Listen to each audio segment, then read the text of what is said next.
Welcome, welcome, welcome. Here we go. We'll go on the main screen here in just a second. Look at this. Homes built in the United States by decade. What is the trend here that you're seeing? Check out the 80s. Check out the 90s.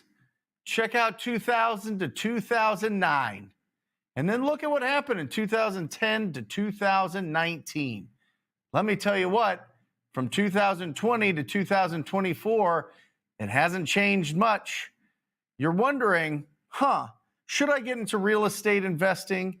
Will real estate crash? Is it a good asset class to really understand? Is it something that I should really dedicate my life to really building long-term wealth? Let me help you understand economics a little bit. It was one of my minors in college. I was a finance and economics degree in college. And the one thing that I remember from college, the only thing probably that I remember from college, is that there is something called supply and demand. If the demand is bigger than the supply, prices go up. Prices go up. Now, if you're looking at this right here and you realize there's not enough houses being built, there's a housing shortage. There is significantly more humans on this piece of land called the United States than there was in the 1970s. Yet in the 70s, they built 25 million homes. Now we're building like 6 million homes per decade. It's bananas. Real estate is exactly what you are looking for if you're looking to build long-term wealth. But how do you start?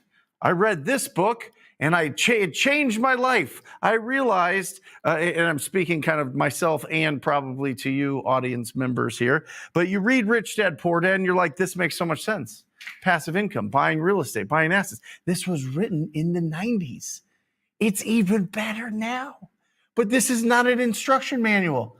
That's why we're here today. That's why we're going to spend this time today so I can show you exactly how to go out and get your first deal and to do it over and over and over and over again and to remove all the mystery of closing your first real estate transaction. Because if, like myself, you're just getting started and building momentum, the word escrow means nothing to you. Earnest money means nothing to you. Close of escrow means nothing to you. You've never filled out a purchase agreement. Maybe, maybe not. You're a little bit apprehensive of exactly how to do that. It's a legally binding contract between you and a property owner. I'm going to go through all of that in this video right here, in this session right here. All right? If you're not subscribed, make sure that you do subscribe. But there are 17 steps to every single deal that you're going to do.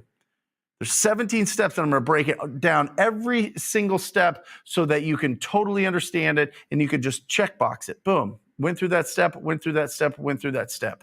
All right? But I want to go here because we started off with the housing shortage, but this is it.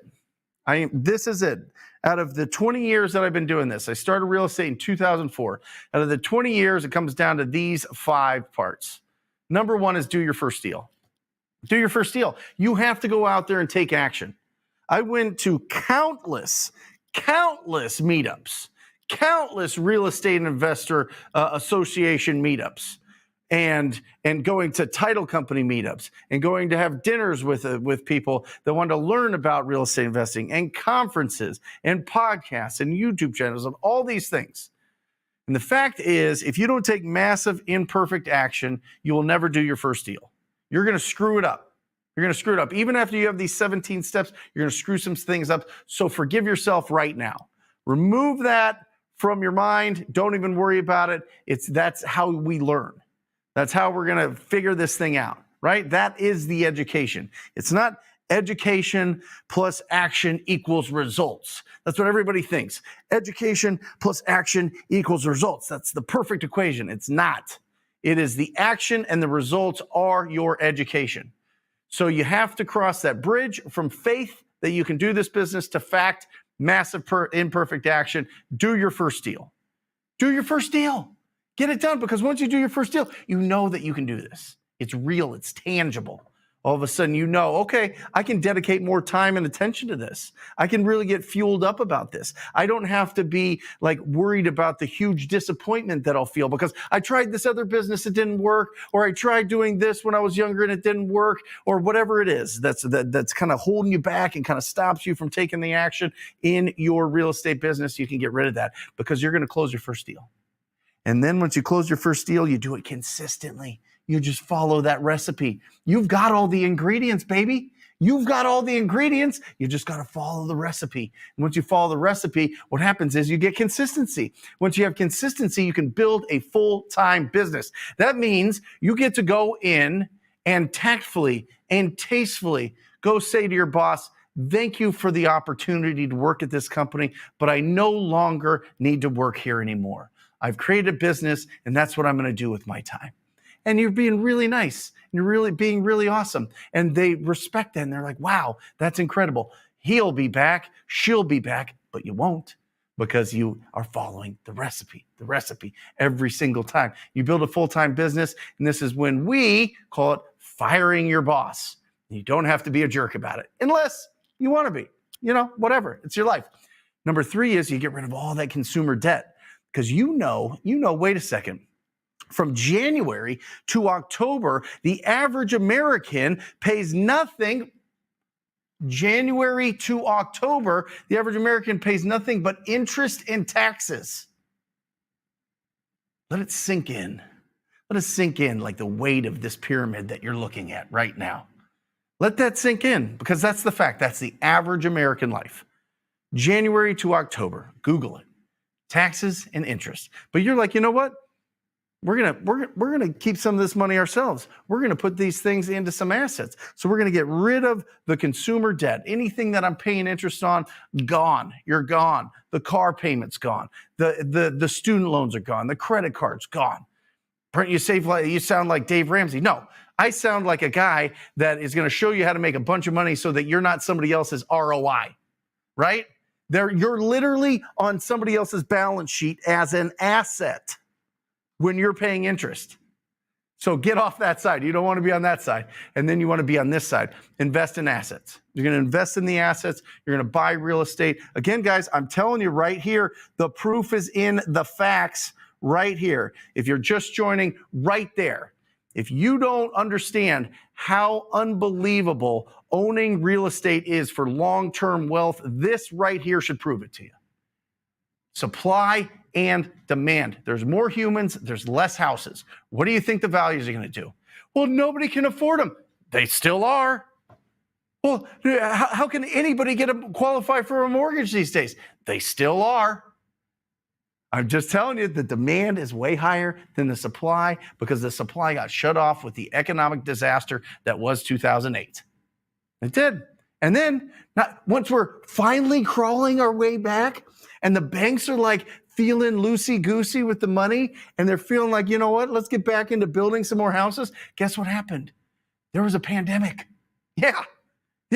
And that stopped everything. Supply chains, building, going to work, all these things slowed down again. Banks got tight again because they're conservative. So it's just slow growth with the supply of properties in this country.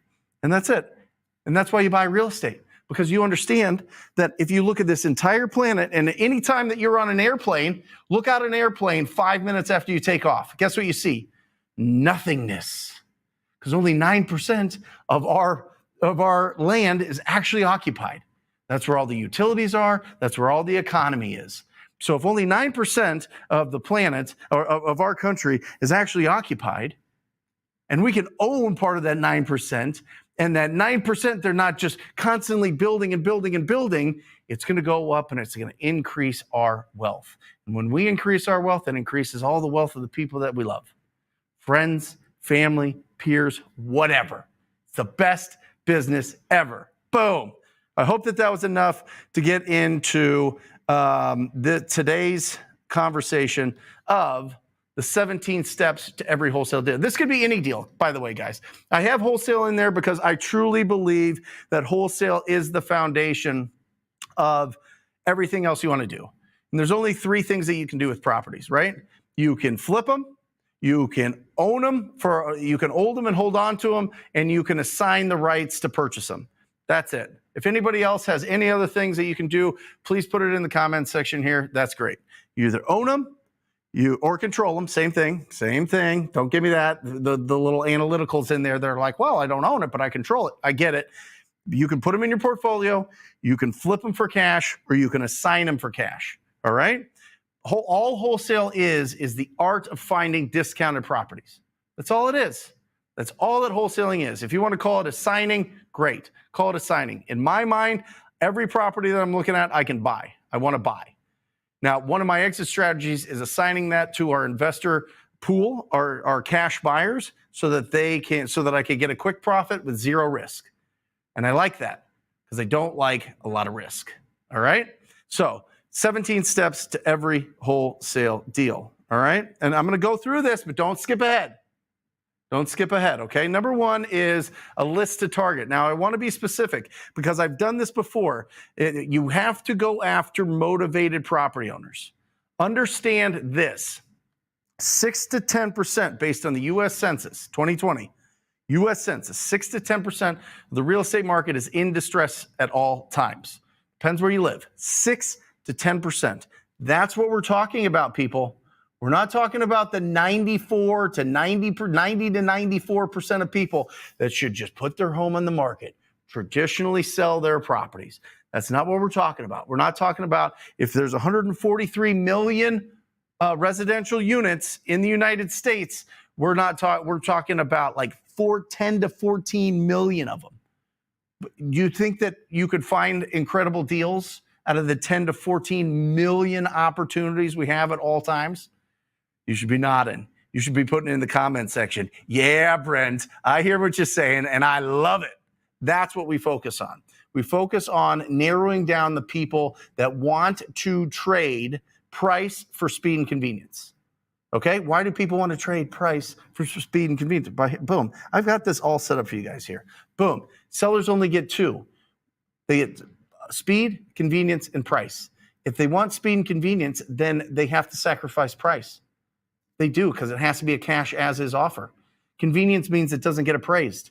Convenience means they don't have to fix it up.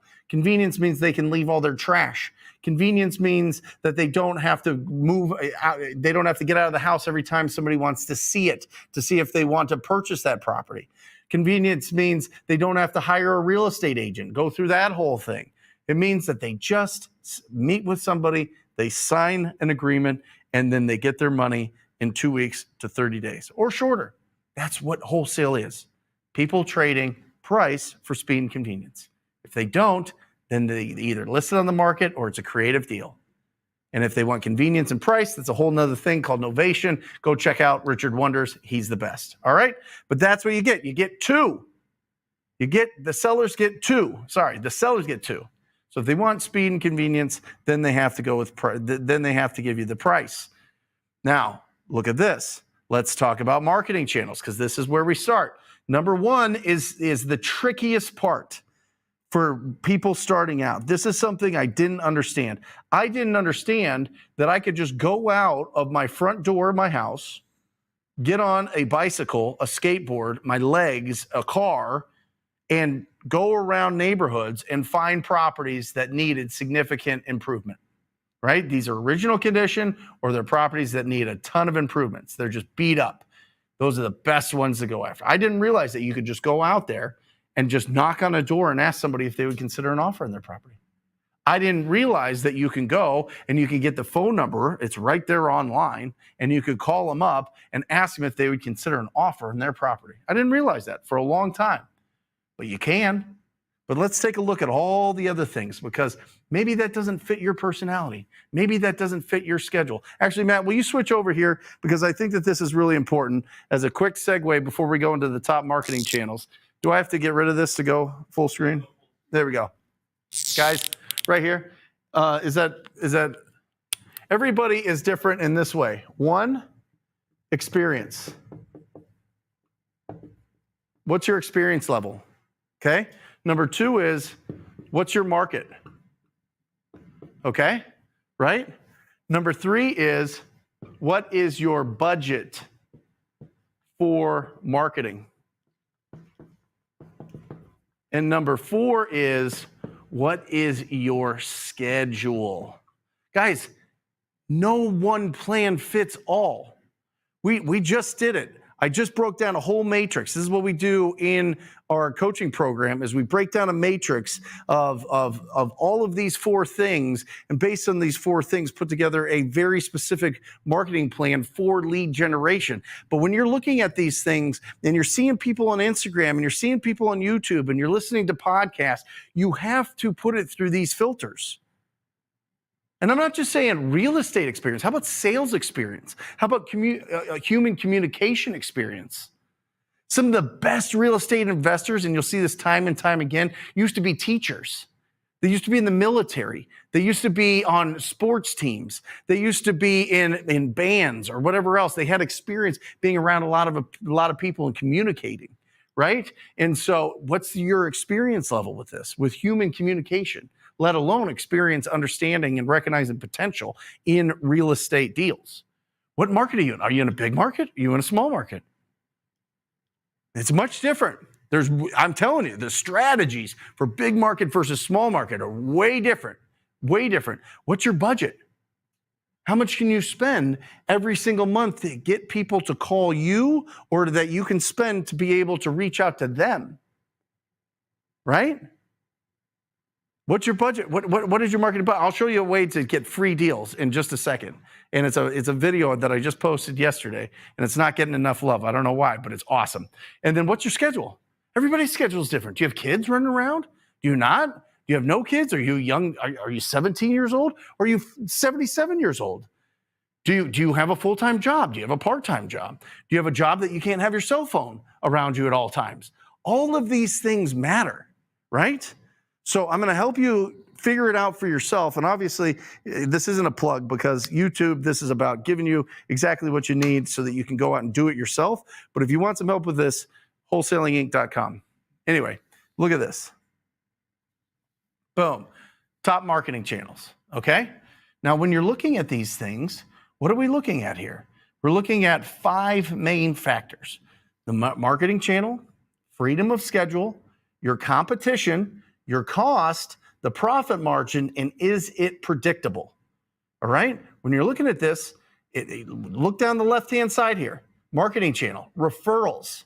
Referrals are fantastic. Do you have freedom of schedule? No. Why don't you have freedom of schedule? Because you can get a referral at any time. And if you don't respond back when you get a referral for you to go and buy somebody's house, they're going to find somebody else. But the competition's low, because there's already a built-in trust factor there. The cost is basically nothing, which is fantastic, which means your profit margins are high, but it's not predictable. It's not predictable because you never know when somebody is going to refer you business, or just call you up and say, listen, I know you're the guy or gal that buys houses, right? Referrals, cold texts, doors, cold calls, texts, and doors. This is a more proactive approach. This is where you really have the freedom of schedule.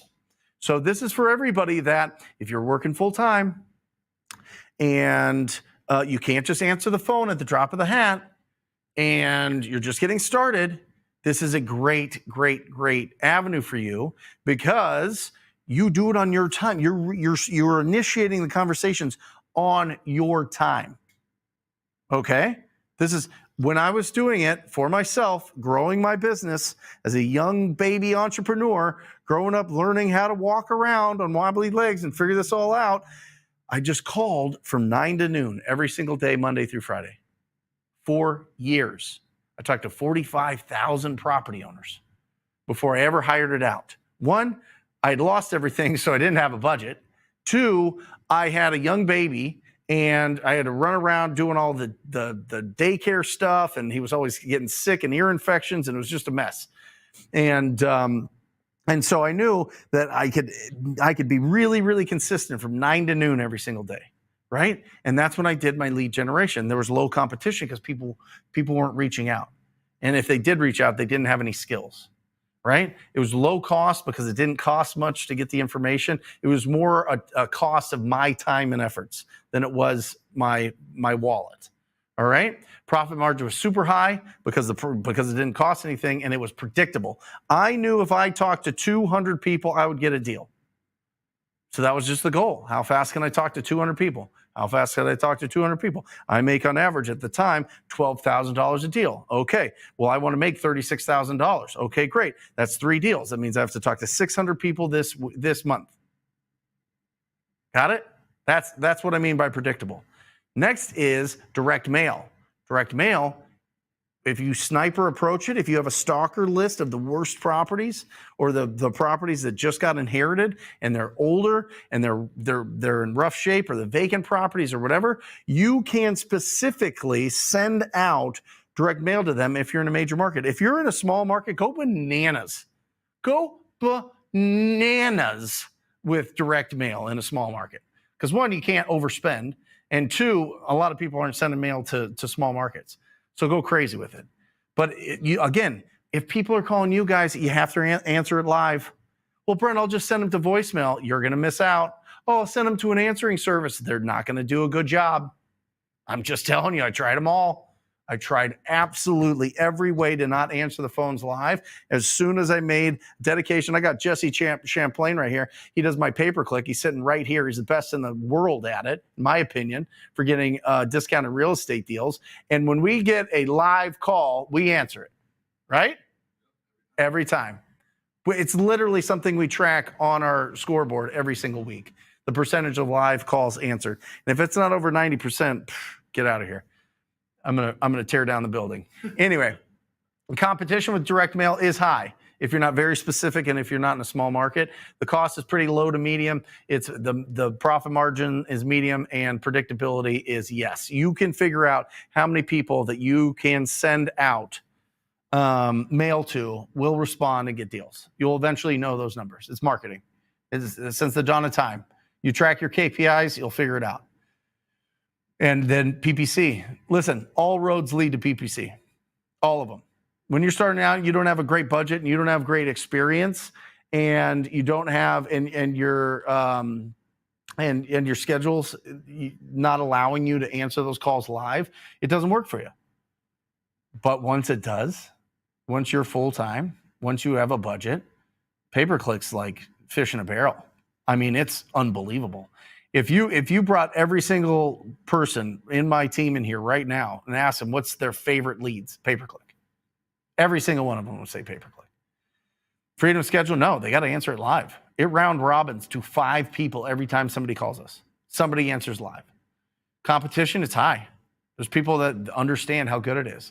So you need an absolute pro to be managing that. Your cost is going to be high in some areas. We're spending $35,000 a month in PPC. If you don't have $10,000 a month in a major market, you just don't do it. I'm just telling you right now, don't do it. I know there's people out there, well, I have $5,000 a month. Can I do it? No, you can't. You're going to get eaten up. You might as well just burn $5,000. Profit margin is medium. I mean, they're pretty good. I mean, it's a 5-to-1 right now, which is spot on. If you can get 5-to-1 in your marketing, you're going to make millions. And is it predictable? Oh yeah. Oh yeah, baby, it's predictable. It is predictable and it is awesome. So that's it. That's number 1 here. That is the longest one, by the way, that I'm going to go through because lead generation is where it's at. But once lead generation happens, it goes to number 2. And this is having a quality conversation. Guys, you must master your conversation on the phone with people. Well, Brent, I'm just getting started. I'm so nervous. You said I have to master it. I got to get all the scripts and I got to go through all the scripts and I got to make sure that my voice is good and I got to make sure and I'm in a quiet place and all these things. You will master it with reps. So don't even worry about that. But you got to do it. You got to take massive and perfect action again. So get that out of your mind. Don't even worry about all of those things, right? But basically what you want to find out is this. When somebody calls you or when you call them, you got to frame it around understanding why they would sell this property. That's the big thing. You have to understand it's 80% about the person, 20% about the property. And let me tell you something about conversations. If you just kind of dabble in conversations, you kind of just do it when you feel like it, then that's how your deals are going to be. It's going to go up, it's going to go down. Infrequent conversations mean infrequent deals. That's it. Inconsistent conversations, inconsistent deals. If you're a business owner and you're watching this and you've got a team and you're like, I don't know what's going on this month, I don't know what's happening, blah, blah, blah, blah, blah. Check how many conversations you're having. The more conversations you have, the more money you're going to have. That's it. Inconsistent conversations mean inconsistent results. All right. Number 3 is and you know what it is. Do I not have the 4 pillars up here, Matt? Little graphic. All right, you're going to pull it up here. 4 pillars of conversation. This is what I want you to build every conversation on. All right. The condition of the property, their timeline to sell that property, their motivation to sell that property, and their price. Boom. Condition, timeline, motivation, price. Condition, Matt's yelling at me. We can only put 10 slides on here at a time. So he's rotating. He's back there. He's crushing it. Condition, timeline, motivation, price. Condition, timeline, motivation, price. That's what you're looking for. Every single conversation is around that. But you see that? You see those middle ones? That's the meat. What's their timeline and what's their motivation? And let me explain something to you. When you're going through this and you're having that quality conversation, you're like, I'm not sure if this is a lead. That's why you're pre-qualifying them. And let me define what a lead is. I'm going to be so dramatic about this that I'm going to remove this so I can look at you right in the eye and say a lead is somebody that has already made the decision they're going to sell their property. They've already made that decision. You're not going to convince them. You're not going to throw out stats. Oh, this is the perfect time to sell your house. You don't want to do it before the market crashes. You don't want to do it. You don't want to wait too long. Blah, blah, blah, blah. You're wasting your time. Write this down, tattoo it, put it somewhere, write it on your mirror, write it on your whiteboard, put it somewhere. We are deal finders, not deal creators. Deal finders, not deal creators. You do that, you're going to save yourself so much heartburn, so much heartache. I'm telling you, that is it. That's what you really need to understand there is you're never going to convince anybody. And then after you've pre-qualified them on the condition, timeline, motivation, price, that's when you do your due diligence. Stop comping properties. If you've never heard the word comping, stop finding out the value of properties before you talk to the property owner. You're just being busy. You're not being productive. Until you know that they want to sell their properties, I don't want you to do any research. I'm talking to you engineer types, you beautiful engineer types. I love you. You guys are some of the best of the best of the best in this business. But when you start out, that first 6 months is a lot of nonsense. A lot of, well, I have to understand price per square foot in this market, in this zip code, in this county. I gotta check out how much all of the repair costs are going to be. Stop it. It's nonsense. Make sure people want to sell their properties and then rock and roll. Make sure that then let your beautiful, strong, analytical brain go crazy. Do all the research you want to do, all right? But not until you know that they want to sell their house. And so when you're doing your due diligence, this will help you. I'm going to give you a couple different things, all right? First, I'm going to give you, which one do I want? Do I want this one? Yeah, sure. Here we go. I'll give you the fast one. I'll give you the fast one first. I'll give you the fast one. Go to Zillow. Go to Zillow. If the property is at $250,000 or more, you want to be around 50% of it needs significant renovations. What do I mean by that? I mean that it's dated, it's in original condition or terrible. And I'm telling you guys, here's the thing. Here's something that that a lot of people don't wrap their head around very easily. I certainly didn't. We'll just say that. I don't know about other people, but I didn't. I thought if it's a dated house and if it's a totally destroyed house that smells like dog farts and has mold everywhere and is all not mold, we won't mess with mold. It's just ugly. It's just really run down. It's nasty. There's stuff everywhere. It's all gross. Guess what? Same price per square foot to clean those up. Still going to have to remove the floors. Still going to have to put new cabinets. Still going to have to put new countertops. Still going to have to do new showers. Still going to have to put new fixtures in. Still going to have to do new windows. All of those things are the same. It doesn't matter if the property's destroyed and has holes in the drywall, or if it's just grandma's house. For the most part, the budgets are very similar. Now, here's a little nuance. If it needs a new roof, if it needs something mechanical, what I mean is roof, plumbing, air conditioning or heater, did I say electrical? Any of those things, pool equipment, pool surfacing, whatever it is. What up, Mom? My mom's here. You want to wave to everybody? You can come wave to everybody if you feel. Did you get your hair done? I did. All right, it's looking good. Say hi, everybody. Hi, everybody. Hey, there you go. That's my mom. My baby boy. That's right. I love you. All right, get out of here. Get out of here. She's my bookkeeper, so she pops in to make sure that I don't go to jail.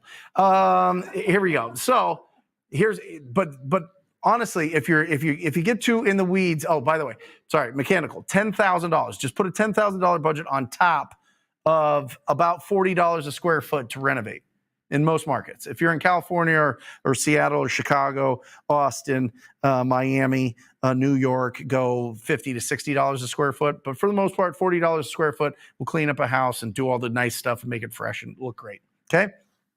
But if it needs the mechanicals, add another $10,000 on top of that. Now, getting to this, if Sesame is $250 or more, go 50%. If it's $250 to $100, go 35% of that Zestimate for your offer. If it's $100,000, go 10%. Okay? You want to sharpen the pencil a little bit more? Boom. Figure out what the fixed up value is. What you're looking for is one or two of the highest sales in that neighborhood. Hopefully they're in great shape. Use that number times 70%. Minus the renovation cost, put about $40 a square foot, and that equals what you can sell it to another investor for, or what you should be buying it for if you're going to fix it up yourself. Okay? And then, how much do you want to make? The wholesale price minus at least $15,000, I would say. For us, it's $25,000, and that gets your max allowable offer. So that's how you calculate your offer for your deals. Right? That's the due diligence. That's how you come up with craft your offer. All right. And if you want to just take a quick shot of this, I don't want to go too into it because I think I'm already long-winded so far, but here's the 7 steps to comping. It'll really help you out. Take a screenshot. Most of you guys are watching on your phones anyway. Take a screenshot while you take a drink. Boom. All right. Next, we're cruising now. We do due diligence. And then we have to follow up. Most of the time, people are not ready, unless it's marketing, unless it's pay-per-click, then get to the house as soon as you possibly can. But if you're reaching out to people, most of the time, you have to do a lot of follow-up. With most leads, you have to do follow-up, right? And you just follow up. My suggestion is, when you call them, triple tap them. Call, no answer. Call, no answer. Call, no answer. Voicemail, text message. All right? Do that every single day of that week. Get them back on the phone until you can set the next appointment. Every conversation you have should be setting up the next appointment, either in person or on the phone. Okay? So make sure that you're following up. And then, as soon as you can, if you're in that market, get an appointment. Get in front of them. Get right on that appointment. Now, if you're going to be doing everything virtually, which is popular, and I totally understand, and you could do this business with a phone and a laptop from anywhere.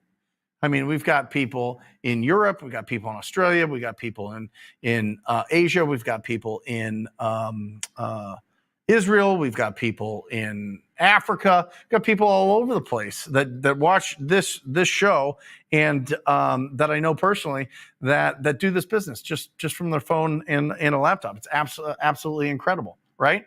And so if that's the case, then the appointment is to go over your offer. Okay. Now, if you can if you're going to do it virtually, see if you can get the owner to send some pictures to you. Don't let that slow up the process, but if they have some, have them send it over to you. Next is your offer presentation, right? This is when you're going to present exactly the terms of your offer. This is when you're going to go through the purchase agreement step by step by step and explain to them. And if you need a purchase agreement, we've got it at wholesalinginc.com. You can get it, download it there. It walks you through. It's absolutely incredible. Sean St. Clair drafted it. He's the best of the best. He does mine. He does Pace Morby's. He does pretty much everybody from what I've been told. But anyway, at least me and Pace, or Pace and I. Yeah, there you go. A grammar is important. Anyway, you present it, and your offer presentation is just going through the terms, and you get it signed. And that's when you got contract acceptance, baby. Contract acceptance. Let's go. You know what I mean? Oh, man, what a great day. Once you get that done, stop. Like, get out of there. Get out of that appointment. Get off the phone. Get going. Move on. The only thing that you can do now is screw it up by being all giddy and goofy. Oh, this is going to be so great. Oh, you're going to love working with us. It's going to tell me more about you and this and that. And then you're going to inevitably say something goofy and screw the whole thing up, and they're going to lose all confidence in you. Be a professional. Get in. Get the agreement signed. And by the way, we call it agreement, not a contract. And that should say contract acceptance, not contact acceptance. Matthew. It's probably my fault. But contract acceptance. And that's a beautiful day. Now, remember, as soon as you have that document signed, you have an asset. You can go and you can buy that property. You are the only one that has rights to purchase that property. You alone. There's what, 8.5 billion people? Something like that? What's the count now? What's the count? He's playing video games over there. 8.5 billion people. You're the only one that can buy that property. Isn't that wonderful? And now you have an asset that you can sell to somebody if you choose to, or you could close on it and have a fantastic deal yourself. But you've got an asset now. And I couldn't believe that. When I was starting out, I could not believe it. And here's something that tripped me up. What tripped me up was I didn't have the money to buy it.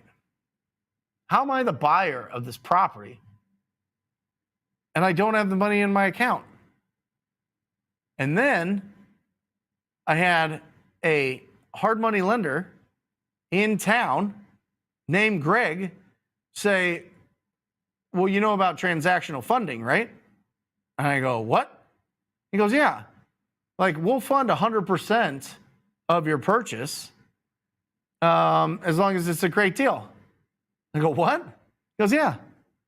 And if you already have a buyer for it, we wire it in. We're going to charge you a point at the time because this is 2012. We'll charge you a point. It's a 1%. And for giving you money for an hour. It's a win-win. You have all the money you need. I was like, what?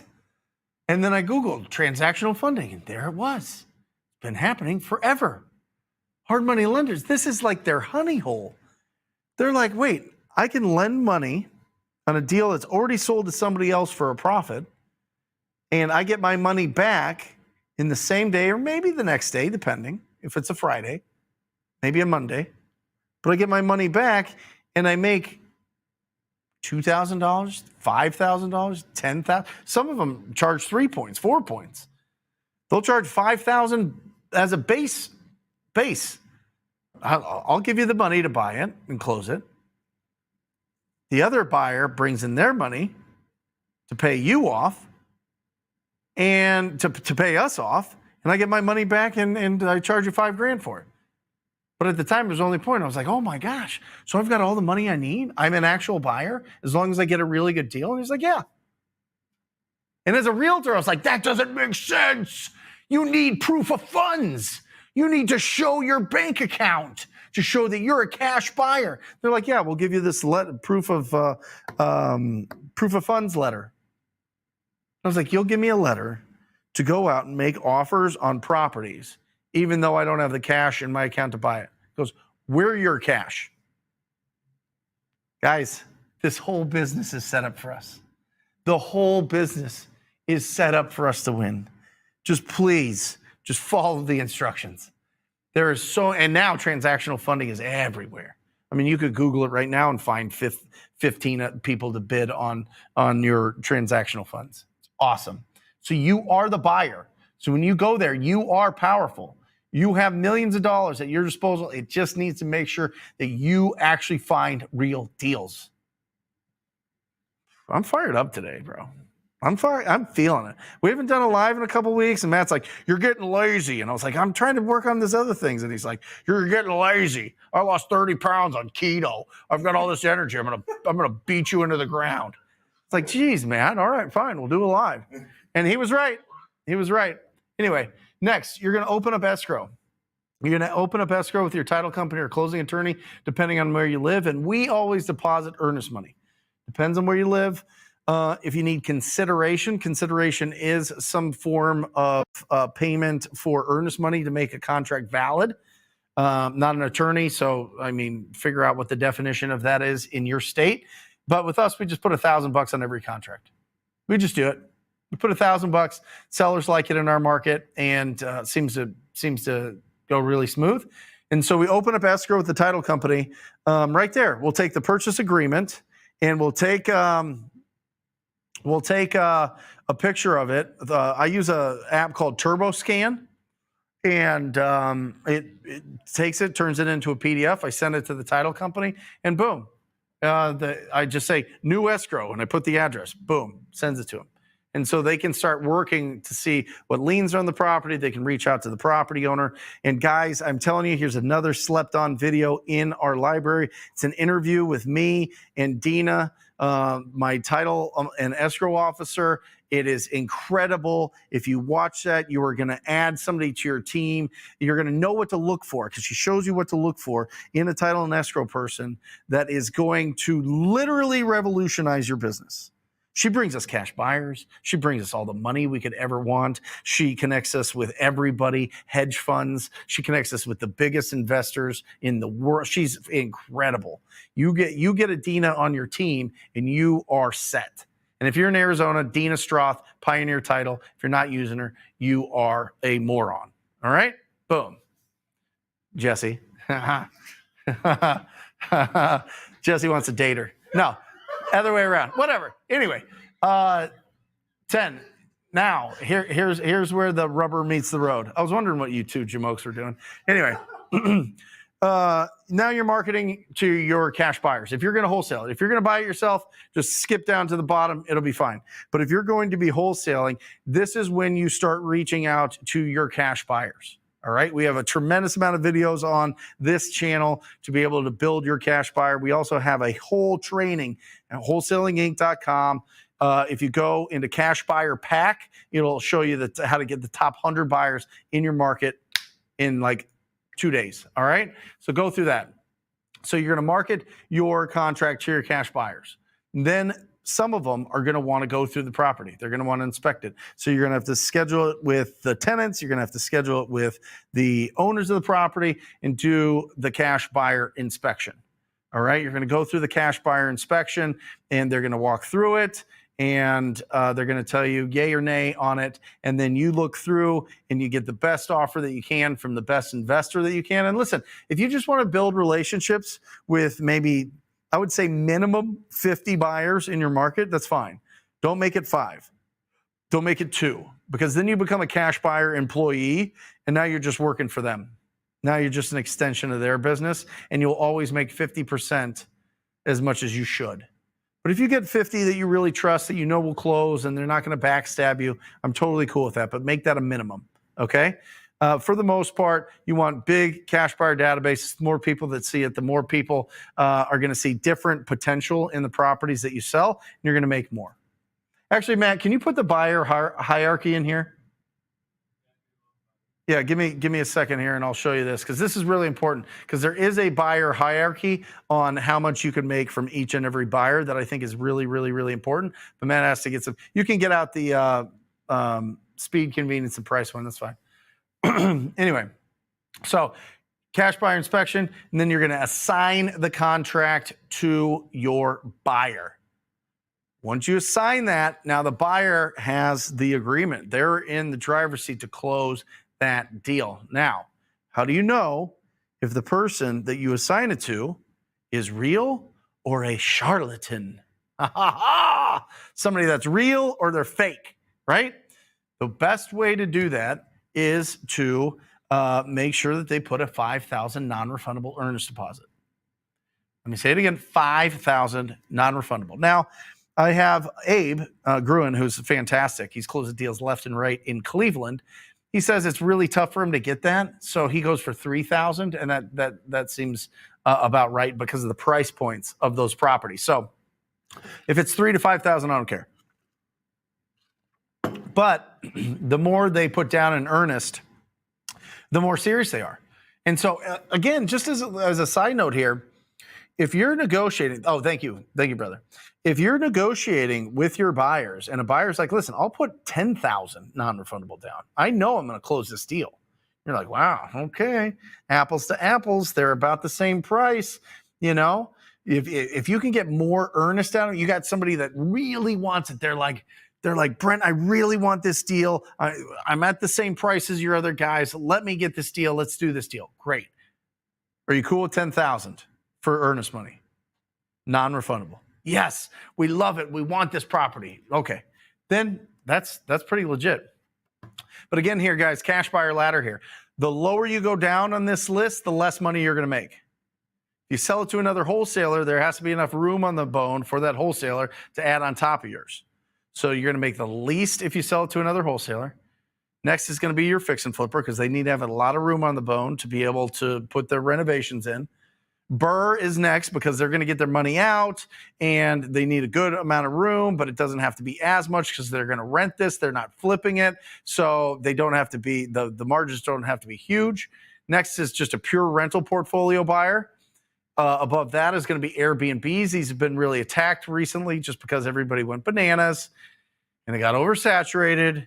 And all of the lobbyists for all of the resorts and all of the hotels go, wait a second, your hands in our pockets. And we've got all this money for attorneys. We're going to go lobby all of the local markets and make sure that you can only have one registered, or we're going to make sure that there's so many barriers for you to have an Airbnb. Not only that, but the neighborhoods, the HOAs, the Karens all across the country were like, oh my gosh, they're partying till 11:45 on a Wednesday. I need to get sleep. My cats are getting up. You know, all these things, all these complaints to the Attorney General have caused Airbnbs to get entitled, but they're still good buyers and they still will pay more than typical rental portfolios. Next is people that are going to take small houses and either add a second story, or they're going to expand out the back, or they're going to bulldoze it and build a whole new house. They're going to pay more for the properties. After that is owner-occupied. Owner-occupied people, they just want to live in this neighborhood. They don't care the condition. They're just so excited that they can live in the neighborhood that they grew up in, that their family's in, that their best friends are in, that whoever. They want to live in this house. They don't care what it is. They just want this opportunity. You see this in very popular areas, okay? Owner-occupieds will pay they'll pay basically retail, and then hedge funds, institutional. They're kind of, you know, they used to be a cool thing. Now they're not. They're kind of coming back, but they're not. I wouldn't be surprised with the shortage of homes. Again, the shortage of homes. If you're just joining now, I'm telling you, supply and demand matters. Buy real estate for a long period of time, and you will build that wealth. It's just it's just proof in the pudding right here. I don't even know what that means. What pudding? You know what I mean? Who said that? They got to be British. British people love puddings. Hello. Would you like some pudding? Anyway, and then the last are creative finance, right? Creative finance, people will pay whatever for it. As long as they don't have to put a tremendous amount down, or they don't have to get a conventional loan, or they've used their 10 golden tickets. Do you guys know about this? Do you guys know about the golden tickets? Typically, when you're going to a conventional bank, they're only going to give you 10 loans for rentals. After that, they think that you're risky. You can get some other loans from other banks, but they're going to be not at the prime interest rates. After 10, typically per person, so you could do 20 if it's a couple. If you do it individually, which most don't, then your interest rates start rising up considerably. So people are like, well, if I can grab this sub 2, or if I could go grab this owner finance, or if I could grab this wrap or whatever else, and it's got great interest, I'm going to gobble those up. It doesn't matter what price it is, because I'm going to hold this forever. And eventually the appreciation on this property, because of, say it with me now, supply and demand, eventually it'll go up in value, and it doesn't really matter on the price. Therefore, they are the best buyers because they pay ridiculous prices for creative finance deals. So there you go. And here we go. Next, you make sure that your buyer deposits the earnest money. Just because they said that they're going to deposit their earnest money does not mean that they will deposit their earnest money. Make sure they deposit the earnest money. After that, number 14 is I love this, CTC, baby. CTC, clear to close. That's when the title company says liens are ready to be paid off. We understand everything that's happening here with this property, with who needs to sign, and we're clear to close. That's a beautiful, beautiful three words. Which leads to 15. You have to make sure, okay, we're ready to close. Buyers, are you fooling around? Are you being a knucklehead? Or are you going to wire your funds in on time? So then you check to make sure that the buyer is getting their funds in on time. If most of the time they're getting a hard money loan, so you make sure that that's all organized. But it's very easy. Getting a hard money loan, they're like the easiest bank to work with ever, because they just look at the property. They don't look at the person. So there's not a lot of underwriting for hard money loans. So they send over the documents, they send over the wire. Number 16, the title company sends you an email that says we are closed. We are closed, which leads us to my favorite part. And thank you all for staying with me on this journey of the 17 steps to completing your wholesale deal, which is you get paid. You get paid. Can you imagine? Out of the ether, out of a conversation. I don't even know where my phone is. Oh, you're using it. It's on TikTok right now. Through a conversation, through invisible forces that transmit our voice over a telephonic device, we just made $1,000, $10,000, $50,000. George Edwards, my man, just did I won't give specifics because I don't want to talk his business, but just closed a massive deal to the tune of over 6 figures from Mexico, and the deal was in Georgia. What is this world? What is happening? This is the best business ever. This is the best business ever, that we can just, through all of this magic, all of this technology, and with just some bravery and some courage, we can have a conversation with a property owner. We can solve their problem, because listen, every property owner that we work with in this business has a personal problem with their properties that they want to solve with a cash as is offer. Solve that problem. Solve the problem of an investor that's looking for a great opportunity so that they can either put to their portfolio and build their wealth, or put to their cruise and fix up the property and sell it for a profit. We solve both of those problems. And because we're in the middle, we get paid very well. It's the best business ever. And by the way, you could keep those. You can put them in your portfolio. You can flip those properties. You can do whatever you want, but you have to find the deals. So if you have consistent conversations and you're making consistent offers, you get consistent income. And then, we're back. We pulled it all the way through. In an hour, we've done it. You do your first deal. You go full time into this business. You walk into your boss's office and say, thank you. Thank you so much for this opportunity, but I'm going to do something else. You get rid of all the debts that weigh you down, all the bills that you have to pay. You invest in assets. Then you get financial freedom. And by the way, financial freedom is different for everybody. The definition of freedom is different for everybody. But basically, in my opinion, it is you have control over the time you have left on this planet. So what do you want to do? You want to donate your time to a great cause? You want to be able to provide people with things that they can't provide themselves? You want to go willy-nilly and just travel the world? You want to drive the best cars? Do you want to have the best meals? Do you want to have the best timepieces, not watches? Timepieces, okay? Do you want to change the trajectory of your family tree? Whatever it is, it starts with this. It starts with one conversation. It starts with being brave. It starts with figuring out what you want to do right here. It starts figuring out how you're going to serve your marketplace. How are you going to have those conversations with distressed property owners that want to trade price for speed and convenience? And remember this, I think this is real important to understand. The market doesn't determine the value of a property. Appraisals don't. The government doesn't. Realtors certainly don't. Banks don't. The only person that determines, or entity, I guess, that determines value on a property is a ready, willing, and able buyer. And that's you. And you're powerful. And you're unbelievable. So that's it. That's the show for us today.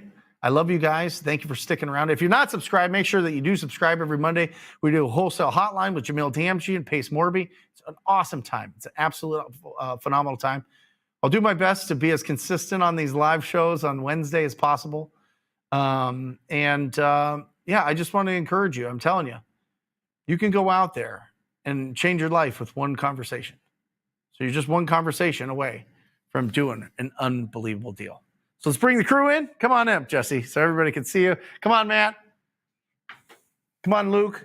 Guys, on behalf of the whole Wholesaling Inc. team here, we got Luke, we got Matt, and we got Jesse. We love you guys. Remember, keep your house clean. Your actual house. Keep your house clean. And this house, right? Protect your health and increase your value to the world. You'll live a fantastic life. See you next time. Love you.